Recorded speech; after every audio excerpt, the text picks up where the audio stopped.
Boa tarde a todos. Estamos aqui no nosso nono episódio, hoje aqui com Dena Pinheiro. E com ela vocês vão entender aqui muitas das atividades também que foram mencionadas nos outros podcasts.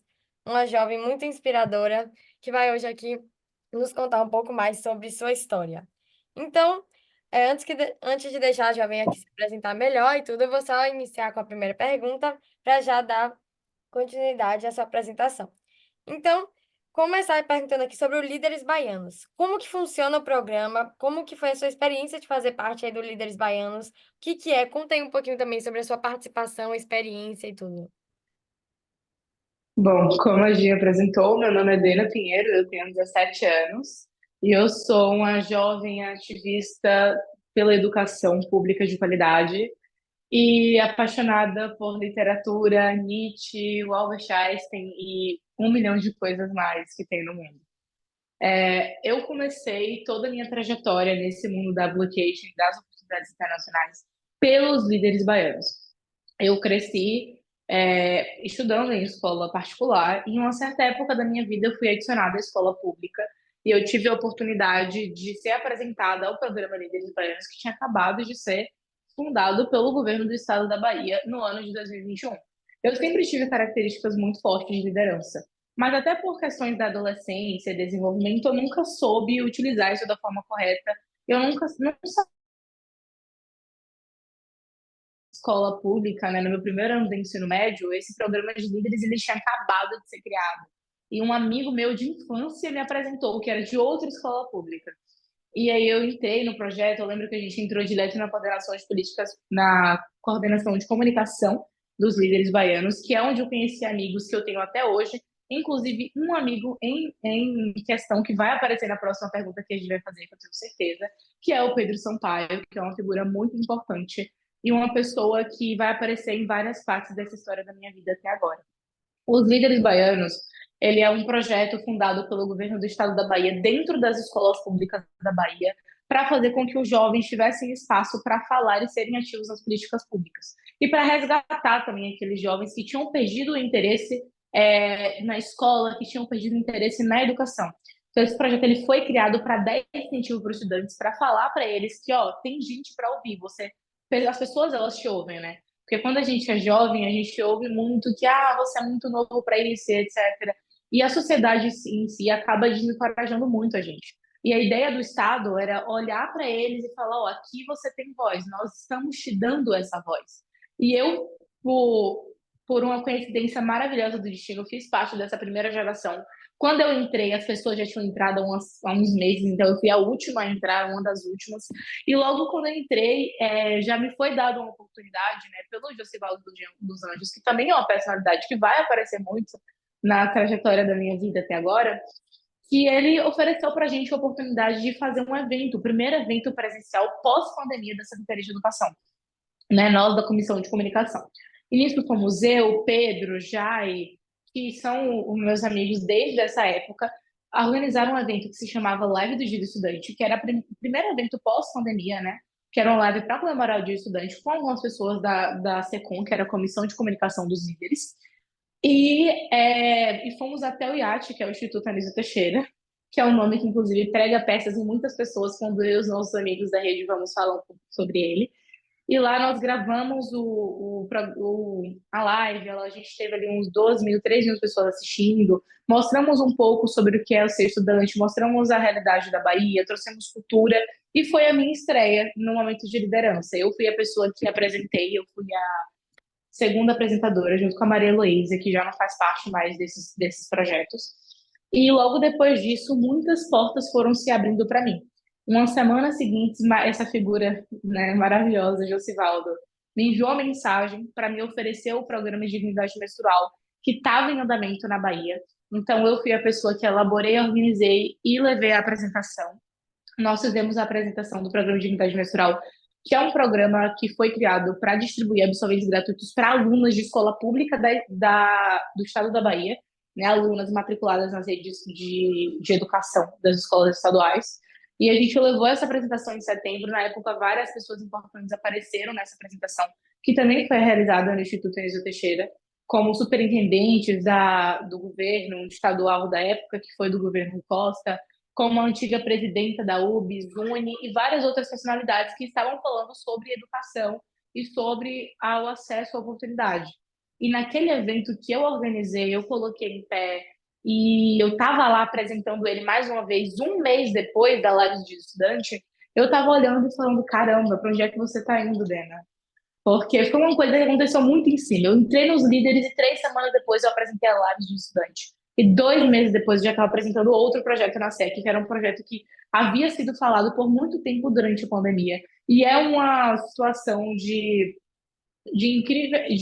grande risco, né? Para a maior parte dos estudantes que não têm acesso a apoio financeiro e etc. E eu já já vivenciei muitas situações de colegas minhas que não podiam ir para a escola por conta disso, na época que eu estava na escola pública. Então eu sabia o nível da importância que aquele projeto tinha.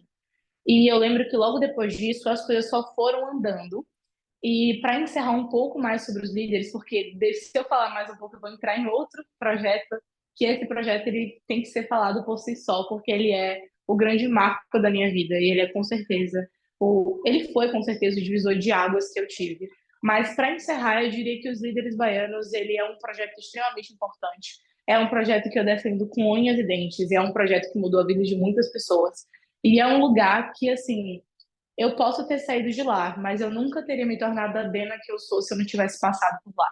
Então, os líderes, eles me moldaram, os líderes baianos, eles fizeram que eu crescesse como pessoa, que eu crescesse como ser humano. E Josivaldo, por si só, foi uma figura que mudou a minha vida de todas as formas, e eu acredito que essa iniciativa do governo do estado seja uma iniciativa que realmente deva ser aplaudida de pé, porque foi a primeira vez que eu vi, e agora, depois desses anos, né, já fazem 3 anos desde os líderes, e é o único projeto que eu conheço até hoje que realmente valoriza os estudantes e realmente dá voz. Eles mostram para os estudantes, ó, tem isso daqui para fazer, você pode fazer. E você bota a mão na massa, você vai trabalhar, você tem essa oportunidade.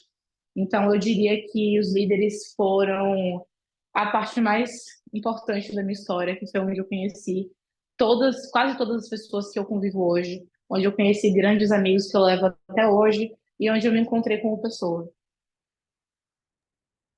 Nossa, com certeza, muitas portas abertas e um excelente assim início de história, porque, como você falou, é um programa que não tem igual, né? Assim, proporcionar principalmente para esse público que durante a pandemia sofreu assim mais do que qualquer outro, né? Público de escola pública. Então, agora, para dar continuidade aí com essa história dos líderes baianos, conta um pouco mais sobre a Bamu. Eu não vou falar nada sobre qual foi sua motivação, assim, para criar a Bamu, como que se deu esse processo de criação, o processo e tudo. A Bamu, ela é com certeza o maior amor na minha vida inteira. E eu já falei muito sobre isso. Eu acredito que todas as pessoas que já ouviram falar meu nome, eu já me conheceram a partir dela. Eu carrego uma pulseira desde o primeiro dia que a simulação começou até hoje, da Bamu em si, porque é com certeza a experiência que mudou a minha vida e fez com que eu enxergasse as pessoas e os projetos sociais de uma forma diferente. Como eu falei, eu não podia me estender muito nos líderes, porque depois do projeto de identidade menstrual veio outra história. E essa história, ela tem nome, e o nome é muito grande. O nome dela é Bahia Modern Nations, que é o marco da minha vida e é o marco da minha adolescência também. Quando a gente pensa sobre educação, quando a gente fala sobre educação e quando a gente fala sobre desigualdade, a gente, nós que estamos em escola particulares a vida inteira, a gente fala de um ponto de vista holístico. Ninguém nunca passou na pele. E raramente a gente quebra a nossa bolha para ir experimentar essa experiência. E desde a primeira vez que eu estudei numa escola pública, eu percebi que aquele dali era um mundo totalmente diferente. E eu senti na pele, por amigas minhas e por pessoas que conviviam comigo, o que é que a desigualdade social faz com as pessoas e o que é que a desigualdade social faz com os sonhos dos jovens. Tantas pessoas que eu conhecia, que eu sabia que tinham sim potencial para chegar onde elas quisessem, elas não conseguiam. E elas não conseguiam porque elas não tinham ensino público de qualidade, elas não conseguiam porque elas não tinham oportunidade. E elas não conseguiam porque só de olharem para elas e saberem que elas estudaram em escola pública, as pessoas não davam oportunidade para elas. Quando o programa de dignidade menstrual, eu viajei para apresentá-lo, Pedro Sampaio, que eu falei que era uma figura que ia aparecer aqui, que era o diretor da Comissão de Comunicação dos Líderes, e que foi um grande amigo que eu fiz no primeiro dia, e que hoje, até hoje, é um dos meus melhores amigos, foi para lá nesse dia, era um evento só para mulheres, mas ele foi, e a gente ligou para o Josivaldo e falou: Josivaldo, a gente tem uma coisa para te apresentar, e a gente quer te apresentar. Falou: venham para cá e apresentem. E eu estava na ligação do Meet com o Pedro, eu nunca vou esquecer, eu estava organizando a divindade menstrual. Ele falou: Dena, posso ajudar? Eu falei: vem. E a gente estava na ligação do Meet e a gente parou e pensou assim: caraca, a gente estava falando sobre simulação, ele estava falando do Instituto Diplomon, que inclusive foi parceiro da gente na Bamon, que conheci a simulação por eles. Eu estava falando que eu descobri em 2020, né, no caso, no ano anterior da época, que era 2021. E aí a gente falou: nossa, seria legal se a gente fizesse uma simulação para os estudantes da rede pública, né? E aí ele falou: nossa, sim! E a gente começou a bolar todo um plano, uma ideia mirabolante. E assim, foi uma coisa que nunca foi vista e nunca foi pensada. E eu acredito que as pessoas que pensaram não tiveram a oportunidade de colocar elas em prática, mas a gente tinha. E até hoje eu não consigo entender, porque a gente não criou a Bamon para ela ser o que ela é hoje. A gente queria que ela fosse grande, mas a gente não imaginava que ela ia ser tão grande. A gente foi muito inocente quando a gente teve essa ideia, porque a gente imaginou uma coisa minúscula que não tivesse nada demais, era só uma coisa legal que a gente queria fazer. E quando a gente foi ver, já era uma política pública do governo do estado. Então, basicamente, a Bamon é uma simulação da ONU para alunos da rede pública de educação da Bahia, 100% paga pelo governo do estado. Então, é uma simulação que acontece presencialmente todos os anos em Salvador, que já contou com 2 edições na minha direção. E o objetivo da Bamon é democratizar o acesso às simulações da ONU para estudantes da rede pública da Bahia. E o objetivo pessoal na Bamon era fazer com que os estudantes olhassem para si mesmos e conseguissem ver potencial. E foi uma época até bem difícil para mim, porque vamos supor que você é um jovem de 14, 15 anos, que era o que eu tinha na época, 14 anos, quando eu ingressei na escola pública, e 15 quando eu entrei nos líderes. E assim que eu fiz 15 anos, eu fui colocada dentro dos líderes, e aí eu viajei para Salvador 2 vezes, eu criei um programa de atividade menstrual, e eu estava me encontrando com 1 milhão de políticos. Eu estava passando por uma fase da adolescência igual a pessoa. Eu não curtia, eu não saía, eu ficava em casa estudando, mas eu ainda era um adolescente. E eu não sabia lidar com algumas coisas. Nem eu e nem Pedro. Pedro do jeito dele, que ele é uma pessoa muito mais quieta, mais reservada. E eu do jeito que eu sou, afobada, querendo fazer tudo toda hora. E eu sempre fui uma pessoa com muita cabeça quente. E na época eu não conseguia me controlar tão bem assim. Então, foi uma época muito difícil para mim, porque eu tive que lidar com os meus próprios demônios, com as minhas inseguranças, com as minhas inconsistências. E ao mesmo tempo eu estava liderando uma coisa que eu nem tinha noção do que era. Quando a gente foi ver, a Bamon já era o maior evento de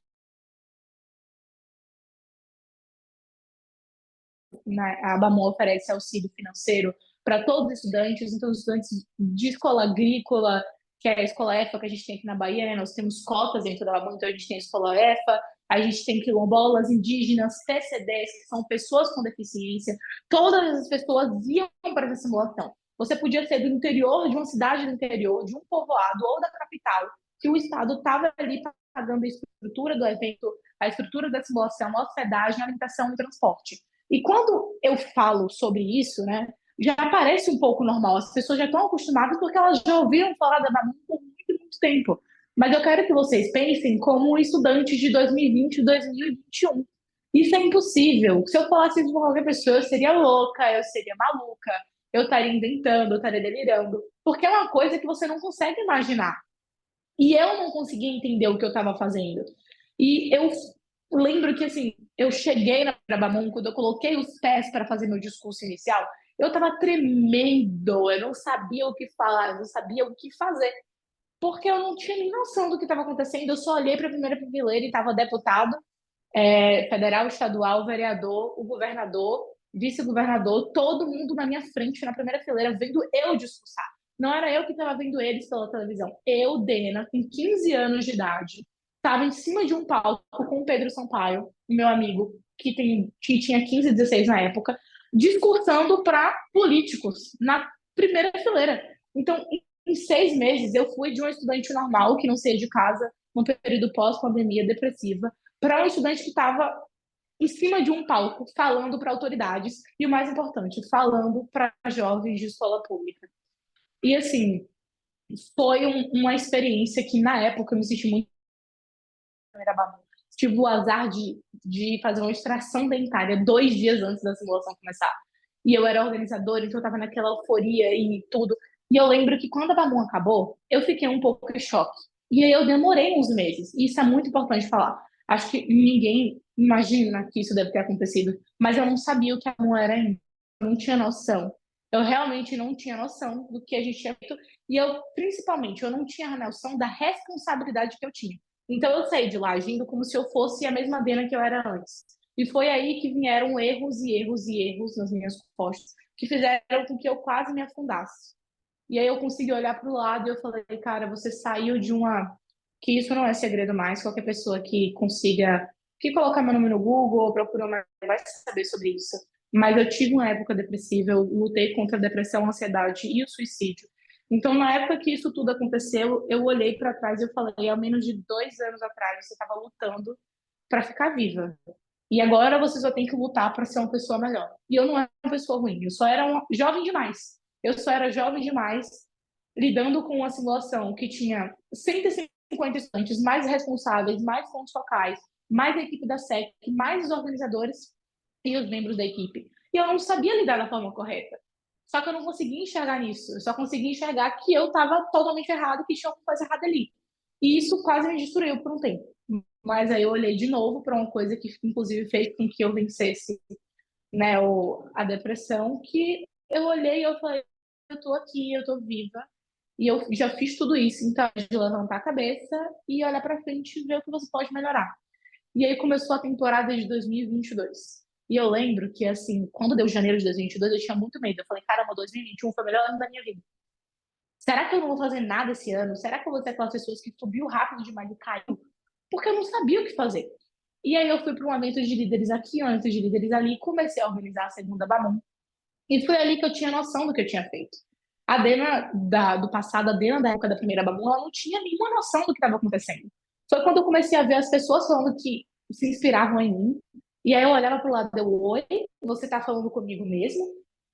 E aí eu até ria para os meus amigos, eu falava, Pedro, você acredita que tal pessoa falou que se inspira em mim? Você acredita que uma pessoa falou que é minha fã?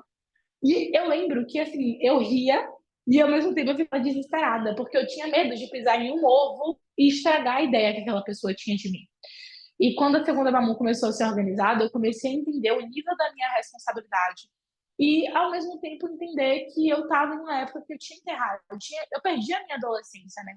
Se você for olhar de um lado oposto, eu perdi a minha adolescência como uma adolescência normal.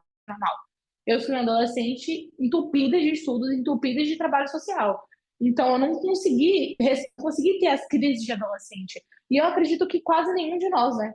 Nenhum de nós, nenhum dos meus amigos que vivem no mundo da application, que vivem nesse mundo de extracurriculares e oportunidades internacionais, nenhum de nós conseguiu viver a adolescência pura, a pura adolescência que quase todas as pessoas viveram.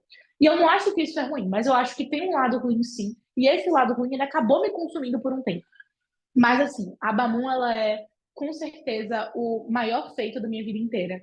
Porque por mais que eu tenha outras coisas agora, e coisas maiores até que para algumas pessoas possam ser maiores do que a Bamun, nunca vão ser. Porque foi na Bamun que eu cresci, foi na Bamun que eu ouvi e eu vi uma pessoa chorando, olhando para mim, dizendo que eu mudei a vida dela. Foi na Bamun que eu entendi qual era a minha missão de vida, que eu olhei para o lado e eu falei, cara, eu não quero ser física mais. Porque, spoiler, acho que quase ninguém sabe disso. Eu queria ser física nuclear. Eu não quero ser física mais. Eu quero ajudar as pessoas. Eu quero que elas olhem para mim e elas vejam em mim um olhar da esperança. Falei, cara, esse é o meu mundo. Esses são os meus amigos. Essas são as pessoas que eu quero para minha vida. É isso que eu quero fazer. É nisso que eu sou feliz. Foi na Bamun que eu me encontrei como pessoa. Foi na Bamun que eu cresci. Foi na Bamun que eu conheci o meu melhor amigo, que é o meu irmão de alma, que quase todas as pessoas conhecem, que é o Bruno Rios. Foi na Bamun que eu entendi pelo que eu precisava lutar e pelo que eu nasci, porque eu acredito muito que cada um nasce com um objetivo e cada um nasce para fazer alguma coisa. E desde criança eu falava que eu queria ter meu nome no livro de história, porque se você está no livro de história, alguma coisa você fez para o mundo, boa ou ruim. E foi na Bamun que eu olhei e falei: essa é a minha missão de vida. A minha missão de vida é fazer com que as pessoas voltem a ter esperança. A minha missão de vida é fazer com que as pessoas voltem a sonhar. E eu posso errar, e eu vou errar muito ainda. Ano passado, ano retrasado, eu tinha 16 anos na segunda Bamun. E eu falei: não, eu vou errar. E eu espero que eu continue tendo os amigos que eu tenho, para que eles olhem para mim, me digam que eu estou errada e me ajudem. Porque eu sempre falo isso para todas as pessoas que eu converso. Os meus amigos, eles são a minha família também. Eu sou uma pessoa muito próxima dos meus amigos. Dos meus amigos, amigos mesmo. Então eu posso passar meses sem falar com um deles. Mas qualquer coisa que acontecer, eu vou poder contar com eles e eles vão poder contar comigo. E eu acho que uma das coisas mais bonitas na vida é você saber que você tem amigos de verdade, que não são só amigos por ser. E a Bamun também me trouxe isso. A Bamun também me trouxe amigos de verdade e pessoas que eu vou levar para o resto da minha vida.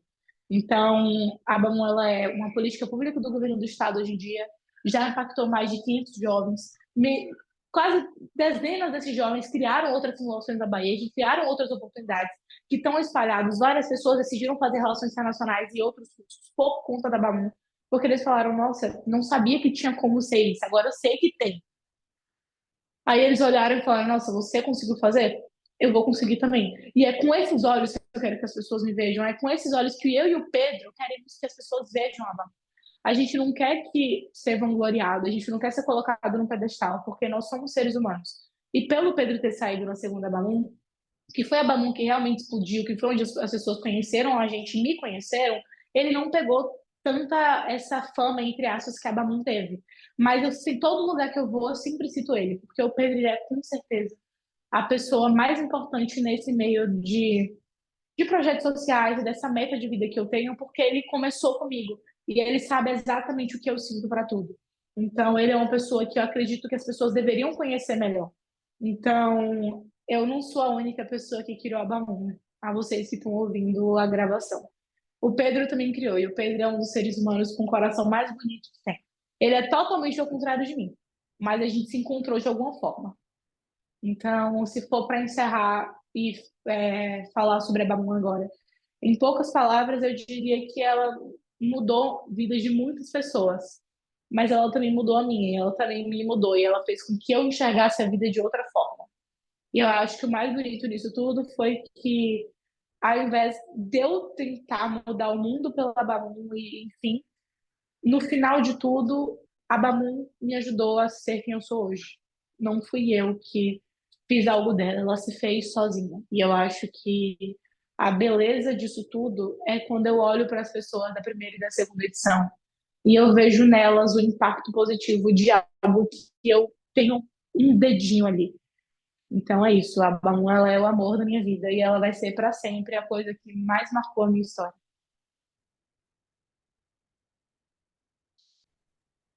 Nossa, eu não tenho nem o que comentar depois de todo esse depoimento. Com certeza, é, lágrimas, porque é algo bem profundo e é algo que, às vezes, só de pensar nessas emoções, e, tipo, o quanto que você não só sabe que você mudou, mas que, tipo, você ouviu, né? E vivenciou ali. E a partir disso, eu entendo muito também. Eu sabia, assim, superficialmente sobre a história da Bamun, mas o que eu vi todo esse depoimento me faz entender muito porque que você é uma referência, totalmente assim, uma referência, uma inspiração para as pessoas, principalmente na Secretaria da Educação. É quando eu fui para o deputado jovem, né, que você me auxiliou também aí com a preparação e tudo. Todo mundo, eu dizia, a Dena, e todo mundo, a Dena que fundou a Bamun, que foi cofundadora, né? Ela participou aqui também, e assim, é algo que realmente deixa a marca, né? Então a gente espera aí que essa história traga o desejo de outras pessoas também deixarem marcas para mudar a própria vida e a de outras, como você fez, né? Então, continuando aqui com algumas das perguntas, ainda nessa linha das simulações e da Secretaria de Educação e essa parte que envolve também, de certa forma, políticas públicas e tudo.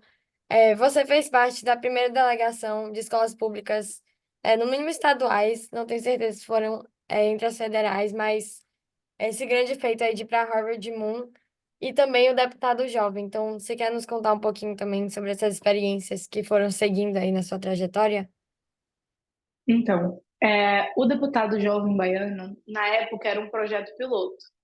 Um projeto piloto que foi apresentado pelo Igor Anjos, que é um amigo antigo. Inclusive, o Igor, eu conheci ele, uma história bem engraçada.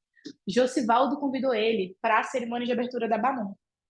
E eu não sabia quem ele era. Era 2021, né? Primeira Bamun, eu não conhecia muito essas pessoas ainda, estava tendo esse primeiro contato ali.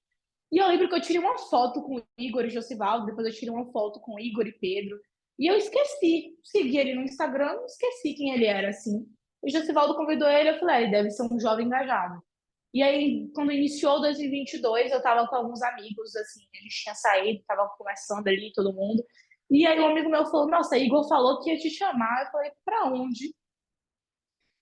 Porque, para quem não está entendendo, o Igor Anjos, ele foi parlamentar jovem brasileiro em 2019, né, o PJB, e ele enviou o projeto para Jussivaldo, do deputado jovem baiano, para que fosse instaurado aqui na Bahia. E o projeto piloto deveria ter acontecido em 2020. Porém, a pandemia chegou, os estudantes que foram selecionados ficaram selecionados e ficaram esperando 2020 e 2021 para acontecer.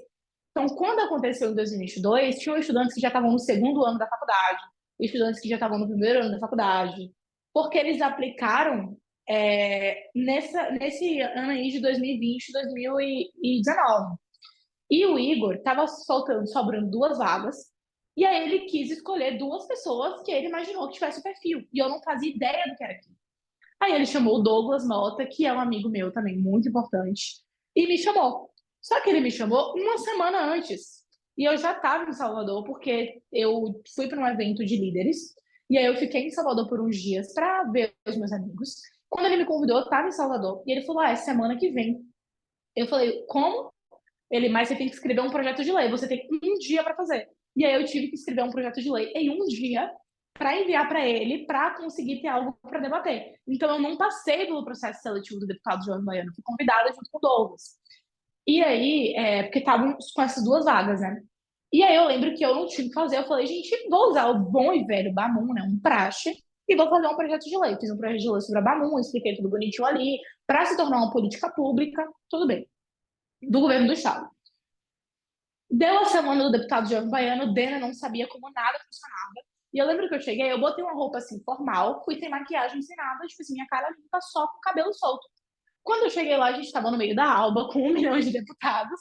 Inclusive, eu só tenho duas fotos desse dia, porque foi muito engraçado. Eu e Douglas, eu olhando assim, Douglas, o que é isso? E aí a gente ficava assim, olhando, olhando. Quando foi no segundo dia, eu já estava super arrumada, porque eu já tinha entendido o evento. E aí a gente começou a debater, a gente teve toda uma experiência ali. Eu conheci pessoas maravilhosas. E o deputado Jovem Baiano foi, com certeza, a experiência que mais, como eu posso dizer, transformou a minha vida do lado político. Porque eu entrei mais nesse mundo político. A Bamun foi uma coisa geral, né, da minha vida inteira. Mas na área política fez com que eu conhecesse várias pessoas. E na época, eu me aliei a uma das deputadas que ia pegar a Bamun para colocar em votação, para que ela realmente se tornasse uma política pública. Só que, spoiler, não precisei fazer isso.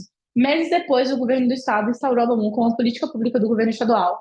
Então, antes que alguém, enfim, tenha essa dúvida, a Bamun ela não é minha. A Bamun não é uma instituição, a Bamun não é uma empresa.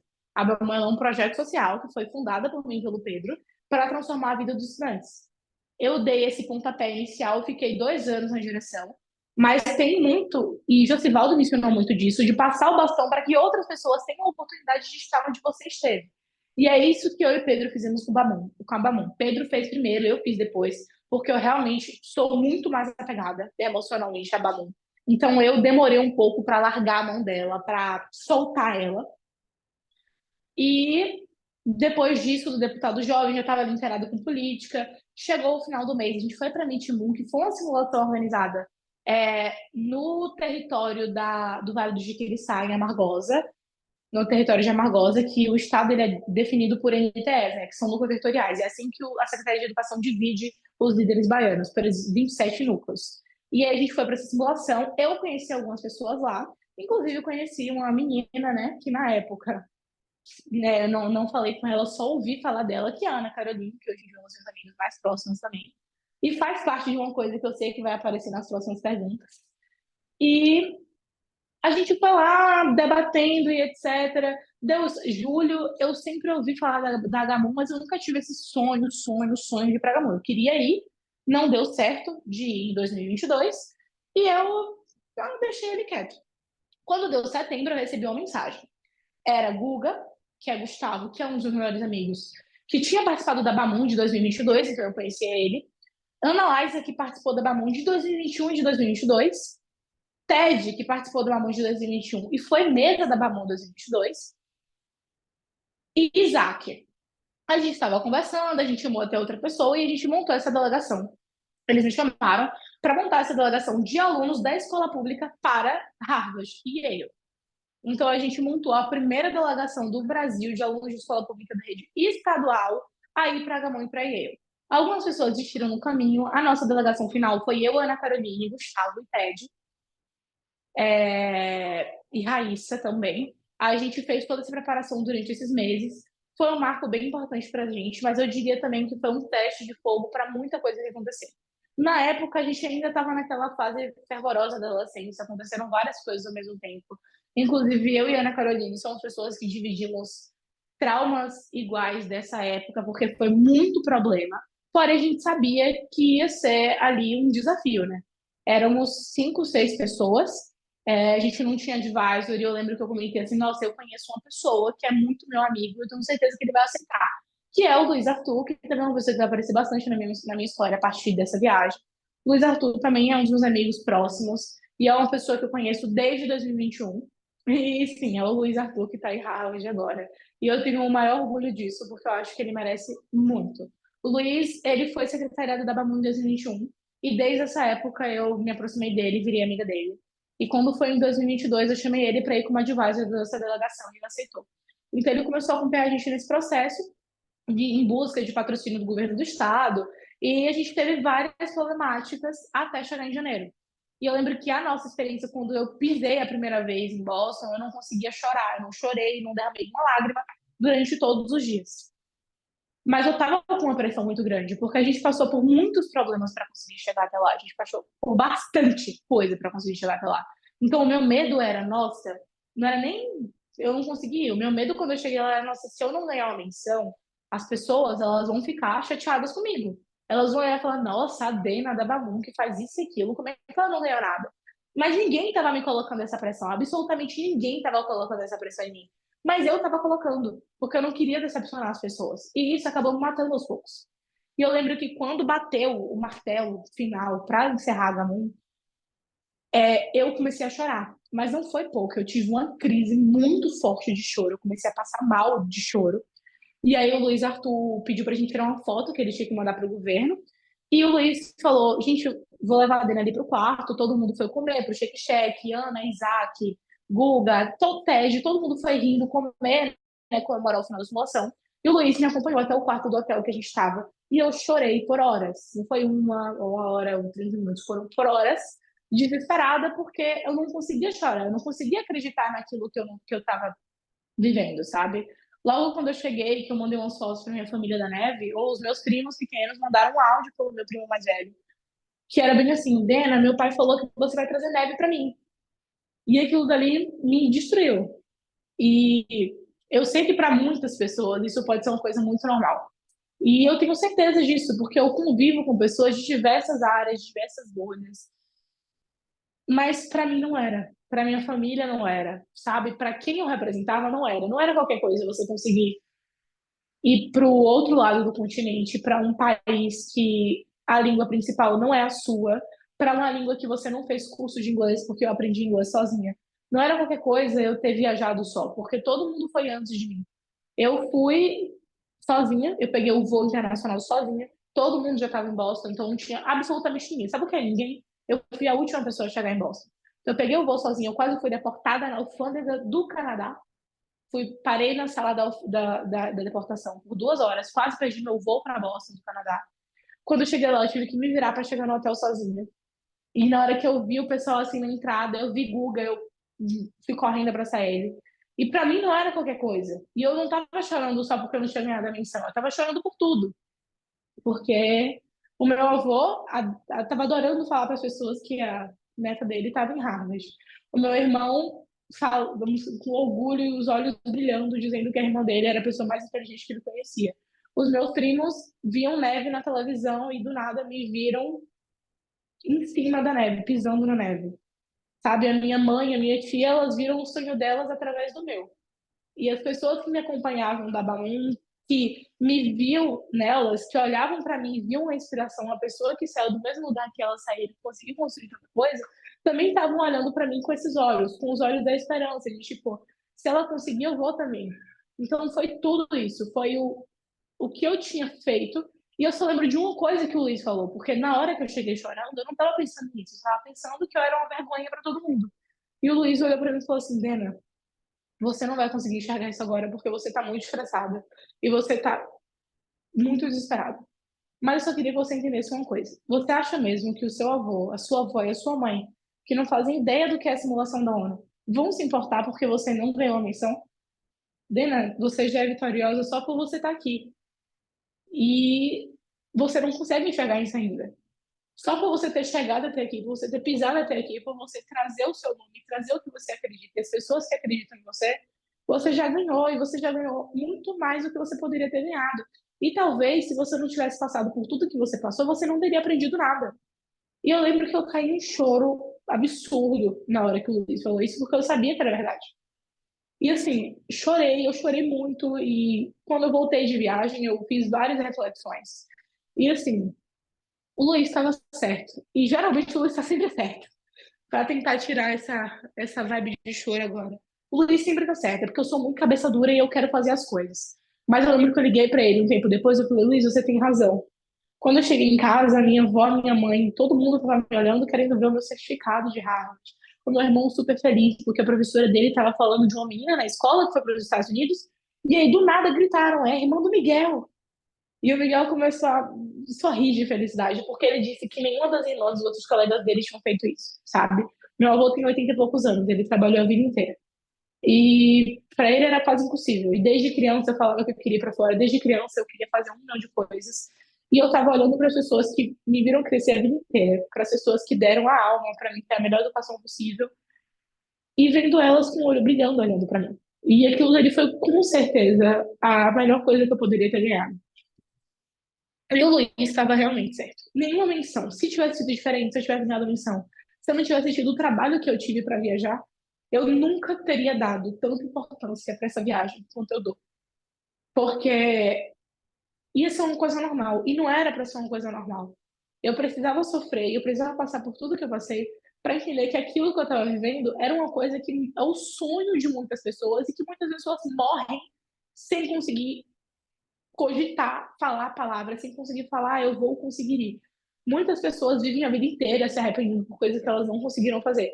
E eu estava ali, com 16 anos de idade, viajando sozinha para o outro lado do mundo, com o inglês que eu aprendi sozinha em casa, assistindo aula no YouTube, com 1 milhão de problemas, e vendo uma das minhas melhores amigas que também passou por um sufoco enorme para chegar lá, ganhar uma menção, que no caso é a Raíssa. E eu estava reclamando porque eu não ganhei uma menção. Então, assim, o aprendizado da Gamun, ele foi da Gamun e da Baian Dulces em si, que foi a delegação de escola pública que a gente foi representar. O aprendizado foi muito forte para mim e não foi nada ligado à premiação nem nada do tipo. Só me ensinou que, independente do quanto eu esteja frustrada com as coisas, independente do que esteja acontecendo, independente dos problemas da vida, eu preciso lembrar o tanto de coisa que eu já quebrei, o tanto de coisa que eu já fiz até hoje. E lembrar que, assim, no final de tudo, o que vale a pena, e a única coisa que você vai lembrar quando você tiver 80, 85 anos, não é uma premiação que você deixou de ganhar, não é um parabéns que você deixou de receber. São os olhos brilhando da sua família, das pessoas que te viram crescer, das pessoas que fizeram tudo por você. É os olhos das crianças brilhando quando elas olham para você e elas falam: nossa, eu vou fazer isso também quando eu crescer. Ela conseguiu, eu vou conseguir. É com certeza o abraço quente da minha avó e do meu irmão quando eu voltei de viagem. E as 1 milhão de palavras das pessoas que estavam na Bamu e falavam: nossa, Brina, obrigada por ter feito isso, porque eu vou conseguir também. Eu sei que eu vou conseguir. Então, assim, a viagem de 2023 ela foi muito mais do que uma simulação para mim. Ela foi um aprendizado que eu precisava ter. Eu perdi muita gente na minha vida, é, pela minha forma de falar, por ter a minha personalidade forte, por eu não saber me controlar. E na Agamon foi tudo ao mesmo tempo. Eu recebi uma enxurrada de aprendizados. E quando ela acabou, eu tive que refletir sobre muitas coisas da minha vida. E com certeza eu nunca vou me arrepender do que aconteceu. Eu viveria ela 1 milhão de vezes. Eu passaria por tudo de novo. Porque aprender o que eu aprendi não, não tem dinheiro que compre. E assim, foi com certeza uma coisa que mudou a minha vida depois da Bamun foi a viagem da Bamun, porque abriu portas não só para mim, mas para as pessoas que estavam ao meu redor. E abriu portas para os meus projetos, porque as pessoas começaram a colocar mais expectativa nas coisas que eu crio. Então, acho que foi uma palavra que define muito bem minha experiência com a Bamun, foi desafio. E a Bamun foi o maior desafio da minha vida vencido. E depois dela, eu tinha certeza que eu podia fazer qualquer outra coisa. Nossa, é uma história bem, assim, completa, porque tem de tudo, né? E eu tenho certeza que provavelmente tem muitas pessoas como eu aqui, com lágrimas nos olhos, no mínimo, se não chorando. Mas eu não vou nem falar porque eu tô com aquela coisinha na garganta também, porque a galera do application, principalmente pública, são muitos desafios. E aí, nossa, ver isso tudo é algo muito emocionante, né? Então, ainda falando sobre a questão da H1, assim, é, como você relatou aí, muito completamente e de maneira muito bonita, te inspirou e você depois quis levar isso para outros jovens, né? O que ainda enriquece mais ainda tudo que você vem fazendo. E aí você fundou, junto com, creio que outras duas pessoas, ou você mesma, a Brazilian Youth Academy, né? Que tem uma conexão aí direta com a Harvard M1. Então, como que foi essa organização, essa fundação aí dessa organização e essa continuidade aí da Harvard M1? Para entender a Bia, acho que todo mundo precisa entender uma coisa primeiro. Eu e o Aloysio. O Aloysio é o outro co-presidente da Bia. E é uma figura um pouco peculiar, eu diria. E é tão como o Pedro. O Aloysio é o oposto de mim, assim como o Pedro era na Bamun. E pelo que eu tô vendo na minha vida, os opostos se atraem mesmo. E eu conheci o Aloysio na minha primeira simulação da ONU, há 4 anos atrás. E eu lembro que eu entrei na simulação e é uma coisa muito marcante. Quase ninguém me pergunta como foi a minha primeira simulação. Acho que todo mundo acha que eu já entrei falando absurdos e chamando atenção e ganhando premiação e etc. Mas não foi bem assim, não. Eu tinha descobrido a simulação do ano pela Maria Lúcia, que hoje em dia, inclusive, é uma amiga que, se tem uma coisa agora eu ia comentar sobre esse mundo de aplicação, é que é muito estranho como, quando você entra, você tem várias pessoas que você admira, que você é fã, e aí do nada essa pessoa vira sua amiga, tipo a Maria Lúcia e o Luiz Arthur, e aí você não sabe muito como lidar. Então, para mim, é muito engraçado falar isso hoje em dia. E eu conheci as simulações e eu falei pro meu primo, eu falei, nossa, tem um negócio que eu vou fazer aí que eu tenho que me vestir formalmente, só que eu não tenho roupa. E era pandemia, né? Ninguém saía de casa, eu tava me curando ainda da depressão e da ansiedade, porque eu sou uma pessoa muito cabeça dura, então eu me tratei praticamente sozinha, eu larguei psicólogo, psiquiatra, tudo durante a pandemia. E ele falou, Dani, eu tenho um blazer. Só que esse blazer dele é de quando ele tinha 160 quilos.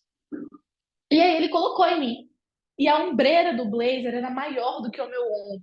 E dava pra perceber, mas eu falei, não, gente, é tela do Meet.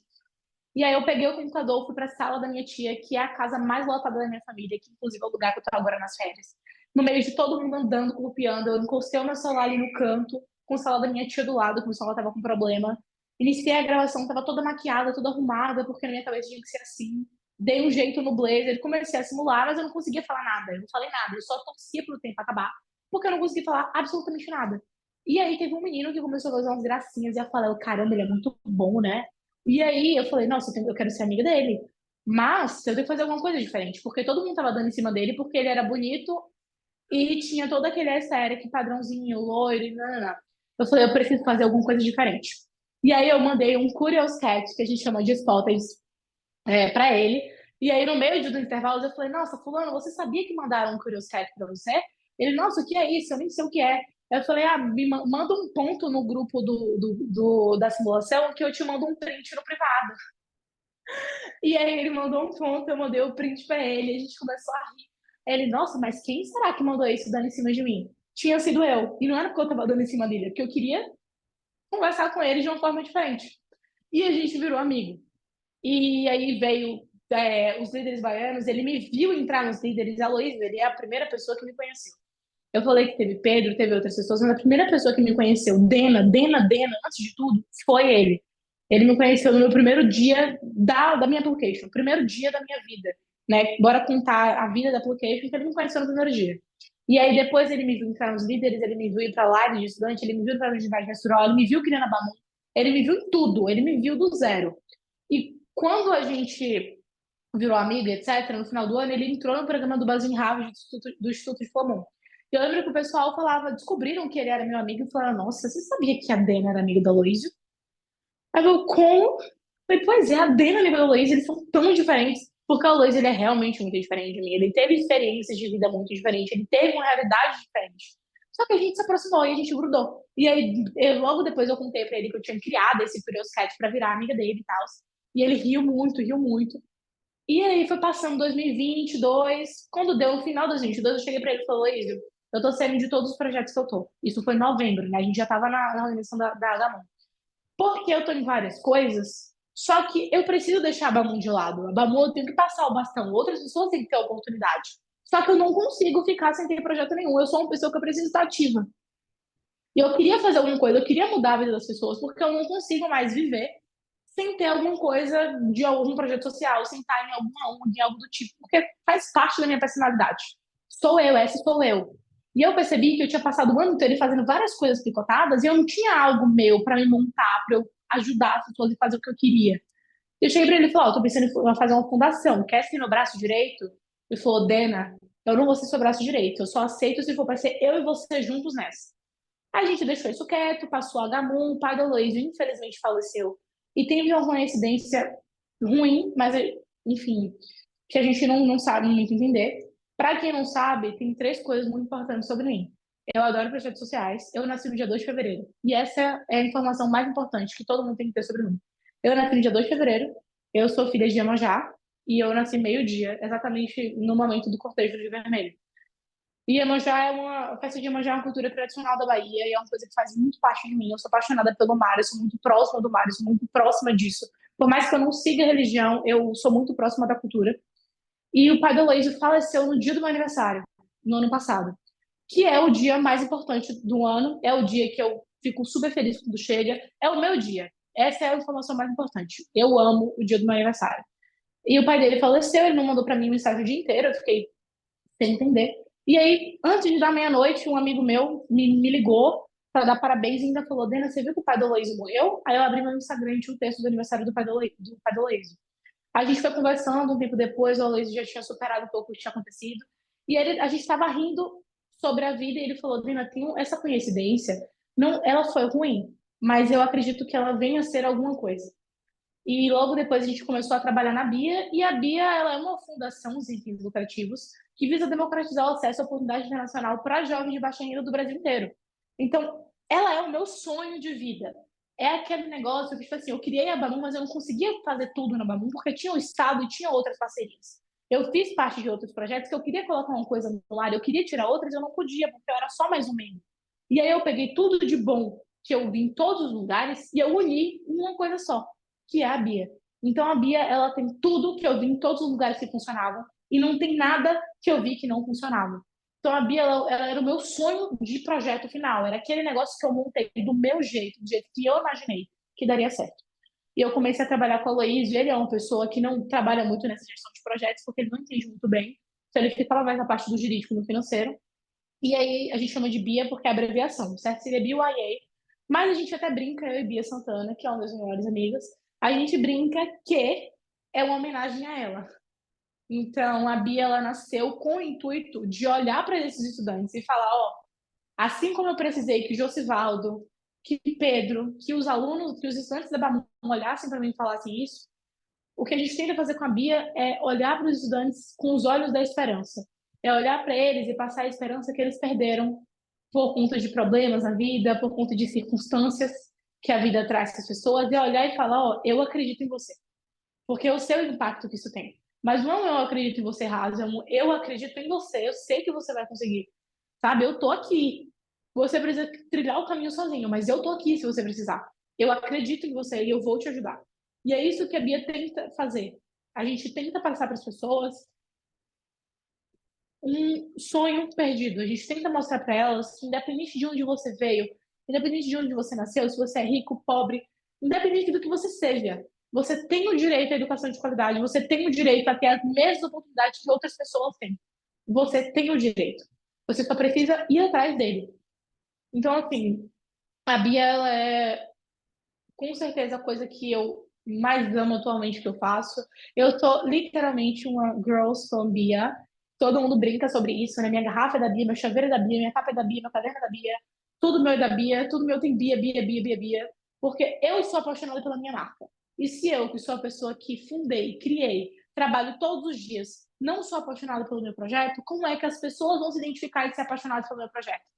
A gente tenta, né, conectar o público com a Bia. E para mim, a maior conexão que possa ter o público com a Bia é a verdade. É essa conexão do sonho. É essa conexão deles conseguirem olhar para a Bia e falar: ó, ali eu vou ser abraçado. É deles olharem para a gente e se sentirem família. Isso é uma coisa que eu coloquei dentro da nossa organização de equipe. A Bia, ela é uma família. Uma vez Bia, você sempre será Bia. Então, a gente trabalha com a liderança humanizada. A gente trabalha muito com isso. Todo mundo dentro da Bia se dá bem. Por incrível que pareça, isso é um spoiler, porque eu não posso falar muito por conta do termo de confidencialidade. Mas todo mundo se dá bem na Bia e a gente nunca teve uma briga, sabe? Briga de um com o outro. Ah, não gosto de você, nunca. E nem briga mascarada, tipo assim, ah, não gosto, mas eu não falo. Porque a gente consegue se olhar como uma família. E quando há erros, tem a hora de dar bronca. E aí, 2 minutos depois, a gente cria um apelido. A nossa diretora administrativa, que é a Daila, né? Quando ela entrou, ela estava ali tendo umas ideias e tal. Eu, Daila, não, Daila, calma, Daila, espera. E aí agora, o meme dela é que o nome dela é Ursinha Carinhosa Mãe, que ela tem os ursinhos carinhosos, que é ela, Rios, ou ela, Camila, que é a nossa diretora de marketing, e a Alice Lira, que é a nossa diretora de línguas estrangeiras. E aí a gente brinca que elas são os ursinhos carinhosos. Porque tudo que acontece, elas, não, gente, mas para, bora olhar isso do ponto positivo? E às vezes eu fico com raiva, porque eu tô naquele momento de estresse, eu tô naquele momento de descontar estresse. Elas, não, Dena, calma, respira. E aí depois eu dou risada e eu percebo o quão bem eu montei a equipe, sabe? Então, a gente não quer que as pessoas olhem para mim, para Aloísio, ah, eles são chefes, não sei o quê. Não. A gente quer que eles olhem para a gente com uma figura de respeito, mas a gente precisa que eles também entendam que nós somos pessoas, porque se a gente vier a errar, a gente quer que eles mostrem para a gente isso também. Porque o maior erro do ser humano, inclusive o maior erro que eu tive durante muito tempo, é não admitir que errou. E quando você erra, quando você não tem alguém para dizer que você errou, algum amigo, você vai continuar persistindo naquilo. Então eu consegui construir um sistema dentro da Bia muito bonito, muito legal, onde todas as pessoas que fazem parte da gente se sentem parte da família, tanto os mentorados quanto a equipe, todo mundo veste a camisa da Bia. Eu estava falando com o Rafael Gama agora, que está lá em Eu, que é um mentorado nosso, e ele falou: Dena, para onde eu for, eu vou vestir a camisa da Bia. Porque eu acredito em vocês, eu acredito no que a gente faz, eu acredito em você. E hoje o Rafael, inclusive, já é uma notícia nova, o Rafael ele é o nosso novo diretor. Ele entrou em um cargo vago na Bia por conta do destaque dele dentro da mentoria. E ele falou, e acho que nada melhor do que você olhar para uma pessoa que você deu aula por meses e ouvir ela falar: eu visto a camisa da Bia, sabe? Eu visto a camisa, eu confio em você, confio no trabalho da Bia e eu quero estar junto de vocês. E eu acho que o melhor feedback que a gente possa ter em relação a isso é isso. Porque a Bia ela não é um projeto normal. Nós não somos um projeto de application, nós não somos um projeto de competição. Nós não estamos ali para isso. A Bia é um projeto social, a Bia ela foi feita para ajudar as pessoas. Então não tem como você comparar a Bia com nenhuma outra instituição, porque o nosso objetivo é diferente. O que a gente quer levar para as pessoas é diferente. E quando a gente falava com os mentorados, a gente falava: a gente não quer premiação, a gente não quer que vocês ganhem nada. A nossa maior vitória é saber que vocês conseguiram, é saber que vocês conseguiram quebrar uma barreira, é saber que vocês conseguiram entender qual é o verdadeiro significado da Bia. E o verdadeiro significado da Bia é que você encontre um sentido para a sua vida, que a sua vida seja leve e que você consiga olhar para ela com os olhos da esperança. E tem uma frase do Einstein que é a minha frase favorita, que ele fala que não existem sonhos impossíveis para aqueles que é, resistem, para aqueles que vão atrás, para aqueles que lutam. Porque não existe. O impossível, ele foi feito para ser vencido. E eu venci o meu impossível há um ano atrás. Há exatos um ano atrás, eu estava um caco tentando ir para Gamun. E daqui a uma semana vai fazer um ano que eu venci a maior barreira da minha vida. E eu venci do jeito mais bonito que poderia ter sido. Estudando, lutando, indo para frente e olhando, ó, você me disse não, mas eu tô indo.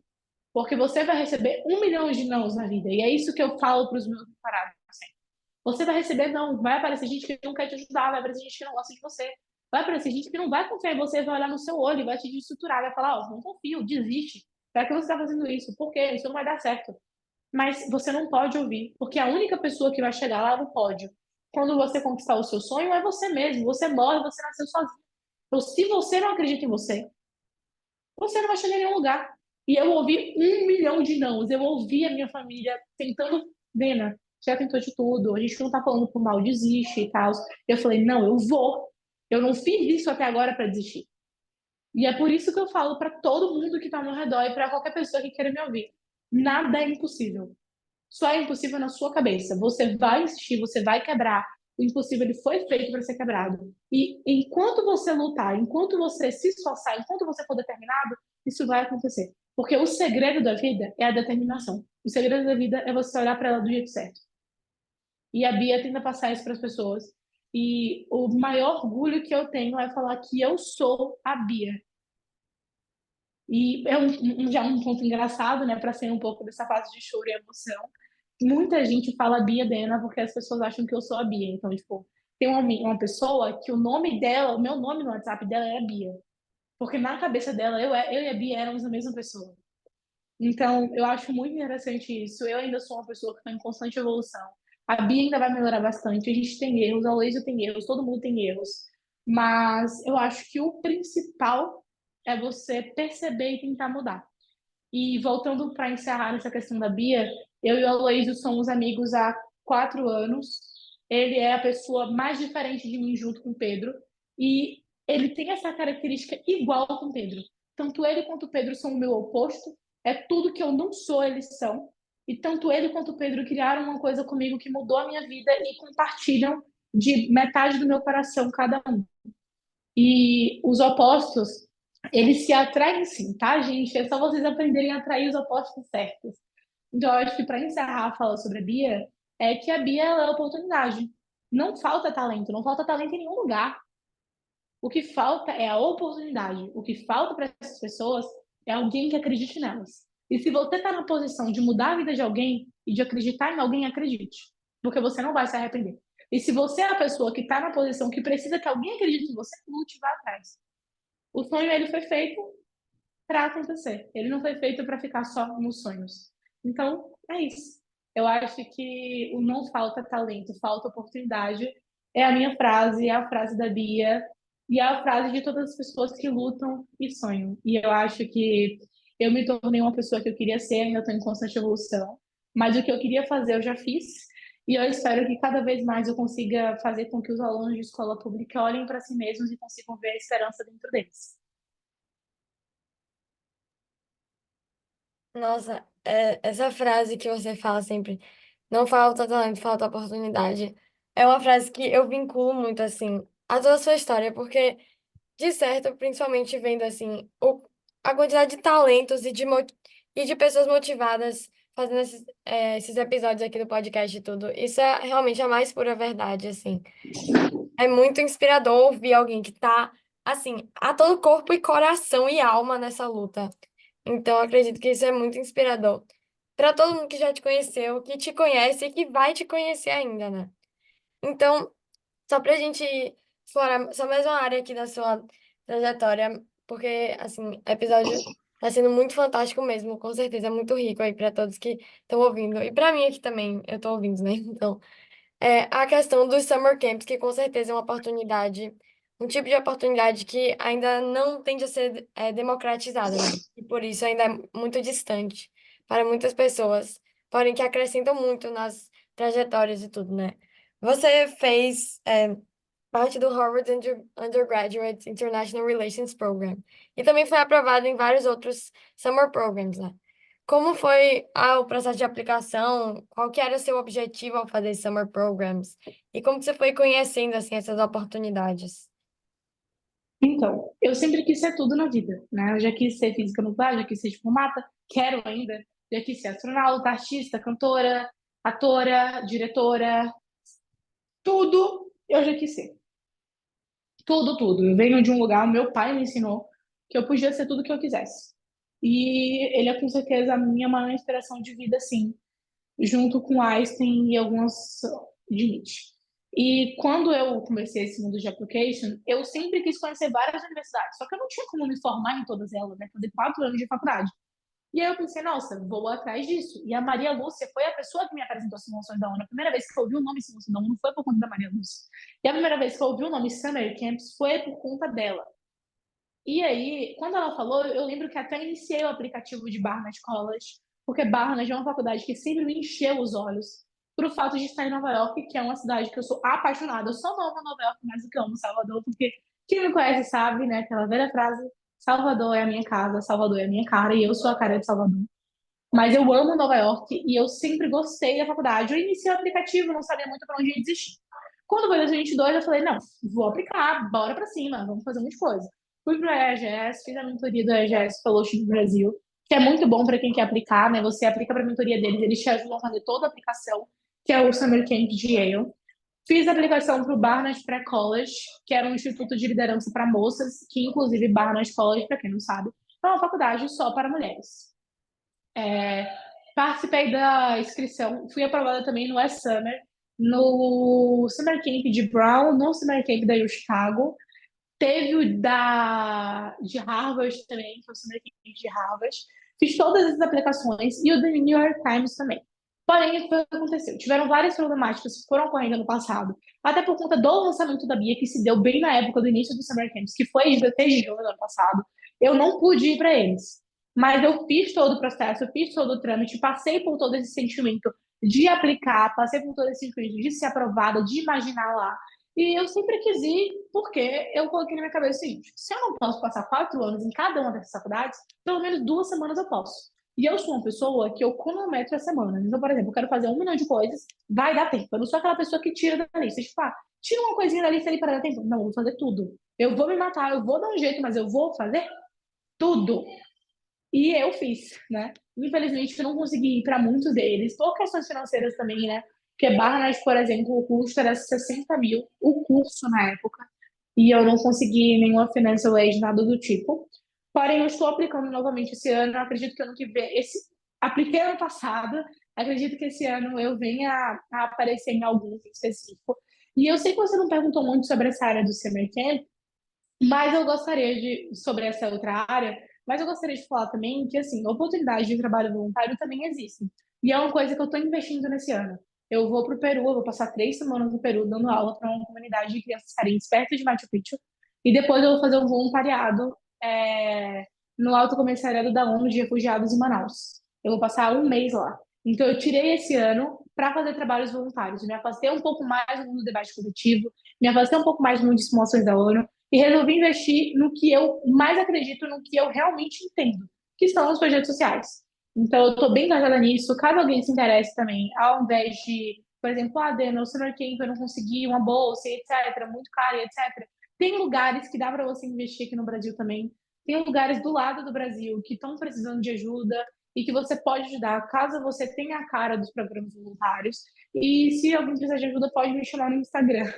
Mas, assim, você perguntou sobre o programa de Relações Internacionais de Harvard, e foi bem engraçado, porque eu vi esse programa junto com o Interbrasil, que era o Interbrasil Bahia, né, que teve aqui na Bahia, e eu lembro que eu estava desesperada, porque eu queria fazer os dois ao mesmo tempo, e eu queria ganhar o Interbrasil Bahia, né? E eu falei, nossa, como é que eu vou fazer isso? E, assim, esse programa de Relações Internacionais de Harvard, ele foi maravilhoso. A gente tinha gente do ex-vice-presidente do Parlamento Europeu, a gente tinha diplomatas do Egito, pessoas que trabalhavam dentro da CIA e dentro do FBI, que deram palestra pra gente, que a gente não podia gravar, inclusive. Então, assim, foi uma experiência maravilhosa. Eu tive contato com várias pessoas que a gente vê nos filmes e que a gente sonha em conhecer, pessoas que a gente olha e fala, nossa, quero estar ali no lugar dela um dia. E eu tive essa oportunidade graças ao programa de Relações Internacionais de Harvard. Então, eu indico para quem quiser aplicar. Porém, na mesma época, eu também fiz o Interbrasil e eu ganhei o Interbrasil. Eu fui a Best Delegate de um dos comitês, junto com o Ícaro Teixeira, que é um amigo meu também. Ele ganhou de um comitê, eu ganhei do outro. Então, eu fiz tudo ao mesmo tempo. E essa época foi bem caótica para mim, porque tudo isso aconteceu uma semana antes do lançamento da Bia. Então, eu fiz o programa de relações internacionais junto com o Interbrasil. O Interbrasil era presencial. E, ao mesmo tempo, eu estava trabalhando no lançamento da Bia. Então, foi tudo ao mesmo tempo. Foi uma experiência maluca. E eu lembro que eu estava desesperada, porque eu falei, nossa, ganhar o Interbrasil não é um título que eu quero ter para falar para as pessoas, é o título que eu quero ter pela Dena do passado. E eu consegui. Então, assim, é bem legal falar um pouco sobre isso, porque os Summer Camps estão totalmente ligados com essa minha experiência no Interbrasil. Não, como você falou, eu não tive a oportunidade de ir para a maior parte deles, mas foi uma experiência bem legal. E eu indico muito as pessoas a aplicarem, porque tem muitos Summer Camps que dão muita bolsa. Inclusive, nós temos um mentorado na Bia que se chama José Wagner, e ele foi aprovado no EGS. Ele ganhou bolsa 100%. Então, ele vai estar embarcando para Yale, se eu não me engano, é em junho e ficará lá até o início de julho. E é uma experiência maravilhosa que dá oportunidade, enfim, para muitas pessoas. Eu acho que vale super a pena investir sim, se é o seu estilo, se é o que você quer fazer. E se você é como eu, que quer ir para 1 milhão de universidades, mas não tem como cursar um curso em todas elas. Nossa, com certeza. Tipo, os summer camps proporcionam experiências bem interessantes, né? E bem plurais, de certa forma, também. E foi muito interessante também você ter mencionado a questão do voluntariado, porque nem eu tinha ideia, assim, da questão, tipo, do leque, né? Das oportunidades todas de voluntariado presentes, assim, ao redor do mundo também. Como você falou aí no Peru, em Machu Picchu e tudo, né? Então isso abre muito também os olhos e com certeza é muito rico ouvir tudo isso. Então agora pra gente tangenciando aí o final, e foi muito bom também que você falando da Interbrasil, que eu ia perguntar logo depois, só que aí já foi bom que você conectou. Porque é uma experiência bem interessante, principalmente porque é aqui da Bahia, então, considerando principalmente que o podcast está coletando aqui as pessoas, inicialmente, histórias da Bahia, é muito, muito rico mesmo ouvir isso, ouvir essa representatividade, assim, que você, com toda essa história, levou esse título aí. Então, um grande parabéns aí também, já deixando registrado. Mas agora, para ir finalizando assim, e antes de tudo, antes de mais nada, na verdade, agradecer demais pelo tempo que você dedicou para estar aqui, e acima de tudo, por estar contando a história assim de maneira tão, com tanta paixão, com tanta emoção, que com certeza isso é um enorme diferencial na hora de gerar um impacto na hora que alguém estiver ouvindo a sua história, né? Então, eu agradeço demais mesmo. Acho que todo mundo aqui também que está ouvindo agradece muito. Mas aí, para deixar a última pergunta, tipo, você tem algum comentário referente a, tipo, algum outro desafio extra que eu acho que não precisa mais comentar sobre, mas caso você tenha algum comentário sobre desafios, alguma oportunidade extra, então, conselhos, acho que acima de tudo, conselhos, e mais alguma outra coisa que você queira falar sobre, para a gente ir encerrando aí, mas já deixo aqui um enorme agradecimento. Acho que em nome de todos que estão ouvindo, né? É, eu sou uma pessoa que não tô lendo tanto nos últimos tempos, né? Sendo realmente sincera. Acho que os trabalhos e tudo que eu faço tirou um pouco desse meu tempo. Porém, eu tenho uma apreciação muito forte a algumas pessoas, e especialmente em Nietzsche. Quem me acompanha já há um tempo sabe que eu cito bastante. E é um escritor que ou você ama ou você odeia, e no caso eu amo muito. Fez parte da minha história desde quando eu era pequena, porque o meu pai lê desde quando eu era criança. Então eu via ele lendo, não podia ler por conta do conteúdo, mas cresci lendo aquele nome na capa do livro e depois lendo os livros. E Nietzsche tem uma frase que, inclusive, eu uso muito em muitos lugares, e eu acho que é uma frase que se encaixa perfeitamente em tudo que eu falei sobre a minha história, que é o torna-te quem tu és. E eu acho que o torna-te quem tu és, ele é uma frase muito forte se você compreender o sentido dele. Não tenha medo de ser quem você é, sabe? Eu acho que muitas pessoas passam por muita coisa na vida e elas preferem se adaptar ao que elas estão vivendo, às pessoas que elas estão vivendo, e elas acabam perdendo a história, elas acabam perdendo a essência, elas acabam perdendo o sonho delas para seguir os sonhos de outra pessoa. E o Torna de Quem Tu És, ele é uma frase muito importante para mim, porque me fez acordar. E eu fiz um trecho na época que acabou a segunda Bamun, que falava sobre o Torna de Quem Tu És, que a nós não nos resta mais nada a desejar além daquilo que fomos, daquilo que somos, e viver de tal forma que o retorno de tudo seja glorioso. Então, se tem um conselho que eu possa dar para alguém, siga o seu sonho. Eu sou uma pessoa que, por muito tempo, fui controlada, sem as outras pessoas saberem, por opiniões. E eu acho que isso vai acontecer uma hora ou outra. Mas a sua vida é sua. A sua vida é sua. E tem outra frase do Nietzsche que mostra muito o que eu tento passar para os meus mentorados. A vida, ela vai ficando cada vez mais difícil perto do topo ou perto do objetivo que você quer conquistar. Então, não desista. O seu empecilho no meio dessa conquista pode ser uma pessoa, pode ser um problema, pode ser um problema de saúde, pode ser qualquer coisa, mas eles vão existir. Você estando lutando para ter alguma coisa ou você não estando lutando. Então é você que vai decidir o que você quer para sua vida. Então olha para frente e toda vez que você pensar em desistir, lembra da frase: torna-te quem tu és, seja quem você é, tenha a coragem. Porque para mim, a coisa que mais falta hoje nas pessoas e o que é mais raro de você ver é a pessoa ter coragem de ser quem ela quer ser. E para mim, as pessoas que realmente merecem respeito e que eu vou aplaudir de pé são aquelas que tomam coragem e assumem quem elas são de verdade. E essas pessoas têm total meu respeito e eu espero muito que todo mundo que esteja me ouvindo entenda isso. Você precisa ter coragem de levantar, olhar no espelho e se tornar quem você é de verdade. Escolher ser o que você quer ser quem você nasceu para ser. E essa frase de Nietzsche, ela tem outra frase que ela entra muito bem nisso também, que é muito fácil você lidar com uma má consciência do que com uma má reputação. E isso entra um pouco também no mundo da PlayStation. Muita gente, né, leva essa frase que é mais fácil lidar com a má consciência do que com a má reputação, porque as pessoas ligam muito para o que as outras acham para você, as outras acham da sua vida, né? Então muita gente prefere lidar com a consciência pesada do que lidar com a opinião das pessoas. E o Tornas Quem Tu És entra nisso. Você não tem que lidar com consciência pesada porque você está com medo de ser quem você é. Você tem que ser quem você é. Se você vai lidar com consciência pesada, é por alguma coisa que você quis fazer. Então, eu vou encerrar com isso. Seja quem você nasceu para ser, independente de onde você venha, com quem você ande, do que você quer ter. Hoje em dia, ser quem você é de verdade é o maior ato de coragem que existe. Nossa, finalização perfeita para com certeza inspirar e coletar aqui para resumir de certa forma, mas ao mesmo tempo expandir todas as histórias que foram passadas aqui nessa primeira temporada do podcast. Então, eu vou encerrando aqui, deixando esse enorme agradecimento. Não vou falar muito porque tudo que você falou, agora as pessoas devem estar, ao mesmo tempo que sedimentando essa história, mas também se emocionando e repensando sobre aquilo que elas realmente querem ser. Então, eu deixo um enorme obrigado aqui. Se você quiser se despedir rapidamente dos ouvintes, mas eu já vou deixando um enorme obrigado aqui. E até a próxima a todos. Até a próxima a todos. Foi um prazer contar um pouco mais da minha história para vocês. Tchau, gente. Tchau!